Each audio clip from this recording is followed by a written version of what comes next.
China seems to be flexing its muscle. Apparently they have a new weapon, and it's not just any weapon. This is a bomb. And apparently among the most powerful non-nuclear weapons that they have ever displayed. What's interesting about this story is that when we talk about China, it's not usually a country that does public displays of bluster like this. So we decided we wanted to look at this a little bit more. We want to find out more about this. RT correspondent Sarah Montes de Oca is joining me now to bring us the latest. She's been drilling down on this throughout the day. Sarah, let me start with this weapon itself. What is it?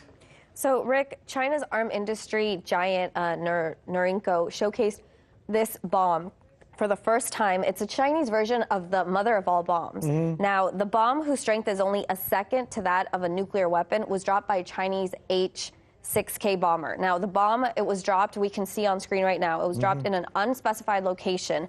We know it caused a gigantic explosion with fire and smoke, very heavy. To put this into perspective, back in 2017, Trump, who also dubbed the mother of all bombs, dropped that bomb in Afghanistan. If you remember East Afghanistan, this was back in 2017. But Beijing-based military analyst Wei Dongshu said that the Chinese bomb is calculated to be 5 to 6 meters long and weighs a lot less than that of the American bomb. So he said, quote, the massive blast can easily and completely wipe out fortified ground targets such as reinforced buildings, bastions, and defense shelters. Now, the American version requires a cargo plane to drop this kind of bomb. So this just to put it into perspective as far as the weight, while the Chinese can drop this bomb off of their normal carrier aircraft. Sounds like quite a weapon, and I'm sure if they fired it, even if they did not disclose their location, given our intel apparatus in this country, we know exactly what it is. We know exactly where it was done, and so do the Russians, and so does so do the Brits, and so do the Israelis. But I want to ask you this.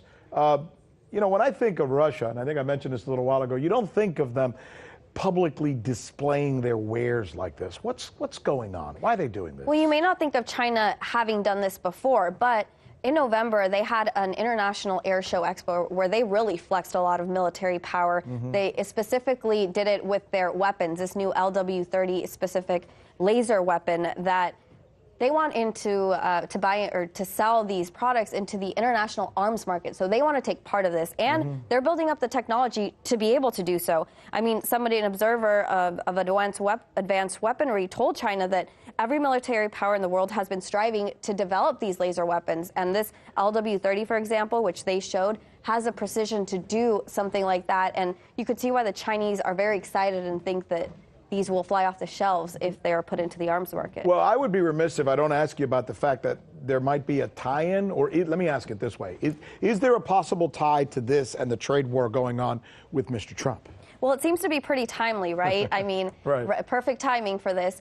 Pentagon is now urging America's Pacific allies to increase presence in the South China Sea. So the experts are warning that we could be heading into a military war, actual full-on war with China. But it's interesting because next week, and we just heard today, that the U.S. and China are scheduled to be able to continue these talks, these trade talks. But, I mean, there's a lot that goes into the trade talks, like intellectual property theft and certain things that not yet been addressed by China that the Trump administration is pushing for. And they haven't talked since the G20 summit, so this will be the first since that temporary 90-day truce. Sarah Montes de Oca, as usual, good job. Thank you so much for bringing us that report.